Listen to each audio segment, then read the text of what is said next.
So students, हम पढ़ रहे हैं chapter number 2 acids and basis. कल तक हमने रिएक्शंस पढ़ी कि एसिड और बेसिस की क्या क्या रिएक्शंस होती हैं, मेटल्स के साथ कैसे कम रिएक्ट करते हैं एसिड बेसिस, मेटल कार्बोनेट और बाइकार्बोनेट के साथ कैसे रिएक्ट करते हैं एसिड्स एंड बेसिस।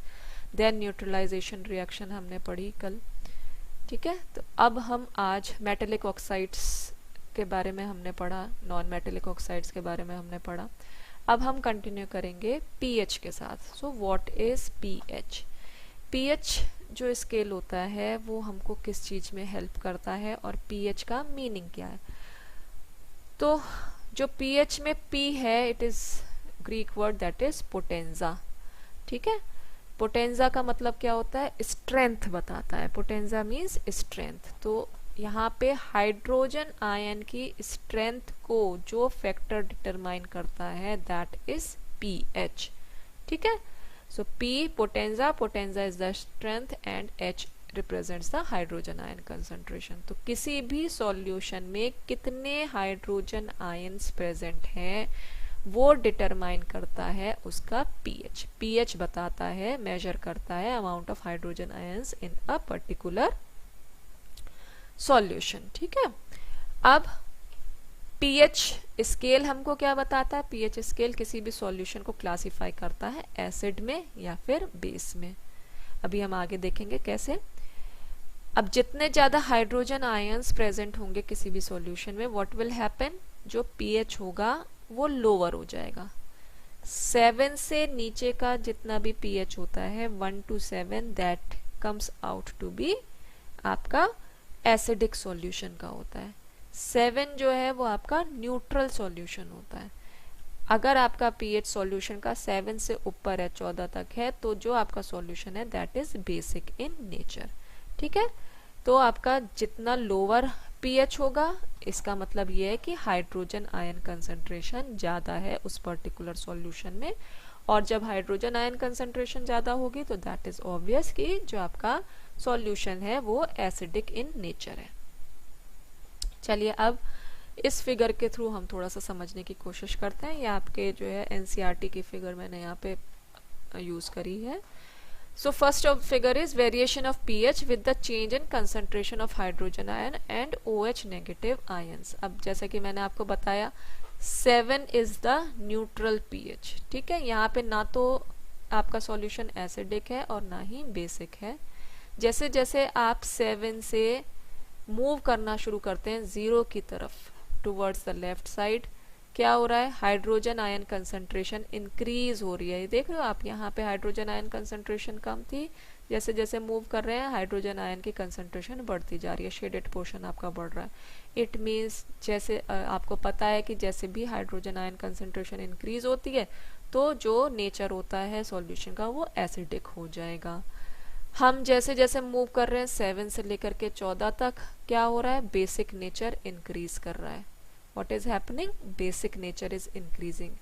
क्यों? क्योंकि आप देख रहे हो हाइड्रोजन आयन की कंसंट्रेशन कम हो रही है, लेकिन आपकी OH नेगेटिव आयन्स की कंसंट्रेशन ज्यादा हो रही है यहाँ पे। ठीक है, so as we move from neutral to 14, 7 to 14, there is a decrease in hydrogen ion concentration and increase in OH negative concentration। Hydroxyl ions की कंसंट्रेशन में इंक्रीज हो रहा है और हाइड्रोजन आयन की कंसंट्रेशन में डिक्रीज हो रहा है। जैसे जैसे हम 7 से 0 की तरफ मूव कर रहे हैं आपका एसिडिक नेचर इंक्रीज हो रहा है, हाइड्रोजन आयन कंसंट्रेशन इंक्रीज हो रहा है। फाइन। अब यहाँ पे जो हमारे कॉमन सब्सटेंसेस हैं, हम लोग जो डे टू डे लाइफ में यूज करते हैं, उनके पीएच के बारे में थोड़ा बहुत बताया गया। जैसे कि आपका जो प्योर वाटर है और जो हमारा ब्लड होता है वो ऑलमोस्ट एग्जैक्ट तो हम नहीं कहेंगे लेकिन ऑलमोस्ट न्यूट्रल होता है। ठीक है, it comes out to be 7.4। ठीक है, अब आपका जो लेमन जूस है वो कहाँ पे आ रहा है? अराउंड 2.2 के करीब आ रहा है। 2.2 का मतलब it is acidic in nature. ठीक, जो हमारा गैस्ट्रिक जूस है, हमारे स्टमक में कौन सा जूस बनता है? आपको अगर याद होगा लाइफ प्रोसेसेस चैप्टर में हमने पढ़ा था कि हमारे स्टमक में गैस्ट्रिक जूस का फॉर्मेशन होता है। तो gastric juice was acidic in nature, अगर याद हो आपको तो तो देखिए इसका कितना पीएच है 1.2। जब 1.2 पीएच है it means it is less than 7। जब लेस देन 7 है it means hydrogen ion concentration increase हो रही है। जब हाइड्रोजन आयन कंसंट्रेशन इंक्रीज हो रही है इट मीन्स कि एसिडिक नेचर है। अब देखिए हम जैसे जैसे मूव करते हैं 7 से 14 की तरफ, आपका 10 के अराउंड आता है मिल्क ऑफ मैग्नीशिया एंड 14 के अराउंड आता है सोडियम हाइड्रोक्साइड सॉल्यूशन। ठीक है, तो हाईली बेसिक नेचर आपका सोडियम हाइड्रोक्साइड सॉल्यूशन का हो गया। मिल्क ऑफ मैग्नीशिया क्या था, ये था आपका एंटासिड। ठीक है, अगर आपको याद हो कि जब भी आपको गैस का एसिडिटी का प्रॉब्लम हो रहा है तो कुछ डाइजीन वगैरह का सिरप हम लोग लेते हैं, तो वो क्या किस तरीके से एक्ट करता है, वो एंटासिड होता है, वो बेस होता है। तो जैसे ही आप बेस को या एंटासिड को अपने बॉडी के अंदर इनटेक करोगे वो रिएक्ट करेगा एसिड के साथ और फिर न्यूट्रलाइजेशन रिएक्शन हो जाएगा और आपकी एसिडिटी खत्म हो जाती है। ठीक है, तो चलिए अब नेक्स्ट चलते हैं। एक चीज थोड़ा सा ये भी ध्यान रखेंगे कि न्यूट्रल के आसपास जब रहता है तो आपका ग्रीनिश सा कलर रहता है। जैसे जैसे हम एसिडिक की तरफ जाते हैं येलोइश से लेकर के रेड की तरफ होने लग जाता है कलर पीएच स्केल में, और जैसे जैसे हम 7 से 14 की तरफ जाते हैं तो आपका जो पीएच स्केल का कलर है दैट इज आपका डार्क ब्लूइश सा होने लग जाता है पीएच पेपर का। ठीक है, अब देखते हैं कि पीएच की हमारी डे टू डे लाइफ में क्या इम्पोर्टेंस है। सबसे पहले तो जो हमारी बॉडी है वो उसका जो पीएच रेंज है वो अराउंड 7 to 7.8 के करीब है, मतलब कि न्यूट्रल के अराउंड हमारी बॉडी काम कर रही है। ठीक है, अब देखिए आपने देखा होगा कि एसिड रेन की वजह से हमारी जो इमारतें हैं जैसे ताजमहल है, जो हिस्टोरिकल मॉन्यूमेंट्स है, उनको क्या हो रहा है, उनमें प्रॉब्लम आ रही है, उनका जो है कलर जो है फेड हो रहा है। तो एट दैट पॉइंट क्या हो रहा है, जो एसिड रेन का जो पीएच रहता है वो इट इज लेस देन 5.6। 7 से नीचे जितना भी आएगा वो सब एसिडिक नेचर का हो जाएगा। अब when this acid rain flows into the river, आपका जो पीएच जो है रिवर वाटर का भी कम होना शुरू हो जाएगा। सबसे पहले तो पॉल्यूशन की वजह से एसिड रेन हुई।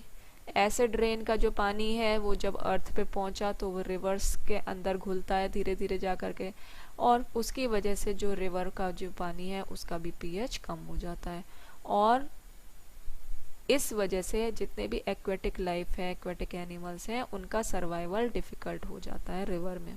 ठीक है, तो आप देख रहे हो पीएच अगर थोड़ा बहुत भी ऊपर नीचे हो जाता है तो कितनी प्रॉब्लम्स हो सकती हैं।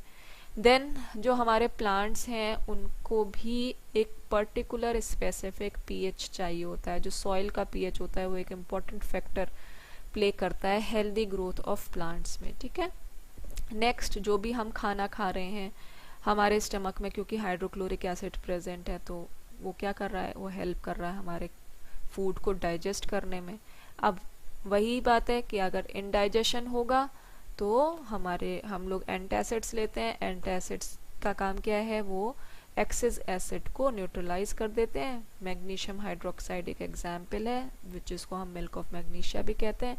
ये एक माइल्ड बेस की तरह काम करता है and it is often used as antacid. Okay, then next is जैसे भी हम लोग स्वीट्स खाते हैं, बड़े लोग कहते हैं कि आप जब सोते हैं, सब लोग कहते हैं कि डॉक्टर्स कहते हैं जब आप सोते हैं तो सोने से पहले आप ब्रश कीजिए। क्यों कहते हैं ऐसा, है ना, क्योंकि जो है अगर हमारे माउथ के अंदर कुछ भी फूड पार्टिकल रह जाता है या कुछ भी शुगर का पार्टिकल रह जाता है तो धीरे धीरे जो हमारे माउथ में बैक्टीरिया होते हैं वो उसको तोड़ना शुरू करते हैं, डिग्रेड करना शुरू करते हैं, और जब डिग्रेड करते हैं तो फिर एसिड का प्रोडक्शन होता है। एसिड का प्रोडक्शन जब होगा तो ऑब्वियस सी बात है जो पीएच जो है हमारे माउथ का वो 5.5 के करीब होना शुरू हो जाता है, और अराउंड दिस पीएच जैसे जैसे पीएच लोअर होता है हमारा जो टूथ का डिके, जो हमारे दांतों का है, उनका डिके जो है वो स्टार्ट हो जाता है।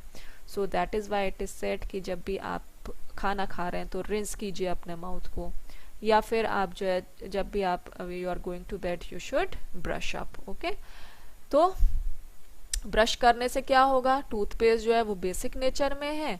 अगर हमारे माउथ के अंदर कुछ भी बैक्टीरिया जो है वो एक्ट कर रहा है और उसने एसिडिक पीएच बना दिया तो जो बेस है टूथपेस्ट के अंदर वो उसको कैंसिल कर देता है, न्यूट्रलाइज कर देता है, और टूथ डिके जो है हमारा प्रिवेंट हो सकता है। ठीक है, so these are the important things which are of pH के जितने भी यूजेस हैं हमारी डेली लाइफ में, या पीएच कैसे इफेक्ट कर रहा है हमारी डेली लाइफ में, उसके कुछ पॉइंट्स हैं ये। ठीक है, नेक्स्ट अब देखते हैं हम कि कुछ नेचुरली अकरिंग जो एसिड्स हैं, उन नेचुरली जो हमारे आसपास जो चीज़ें हैं उनके अंदर कौन कौन से एसिड्स प्रेजेंट रहते हैं। ये भी क्वेश्चन कई बार एक नंबर में आ जाता है। ठीक है, तो नेचुरल सोर्स हमारा क्या है, विनेगर, इसके अंदर कौन सा एसिड प्रेजेंट है, एसिटिक एसिड। ऑरेंज में साइट्रिक एसिड प्रेजेंट है, ऐसे ही लेमन में भी साइट्रिक एसिड प्रेजेंट है।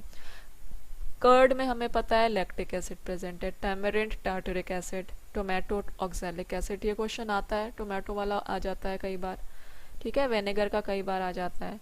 फिर एंट स्टिंग में मेथनोइक एसिड, नेटल स्टिंग में मेथनोइक एसिड प्रेजेंट है। मतलब कोई भी कीड़ा वीड़ा हमको काटता है तो एकदम से जलन सी मचती है, तो एट दैट टाइम हमारी बॉडी में एसिड का रिलीज करता है, वो पर्टिकुलर जो स्टिंग डंक जो कहते हैं वो एसिड को रिलीज करता है। ठीक है, so these were the some of the acids, naturally occurring acids which are present in the sources, food sources or natural sources around us. Okay, so we are going to stop here students, हम जो है कल continue करेंगे salts के साथ। So thank you very much.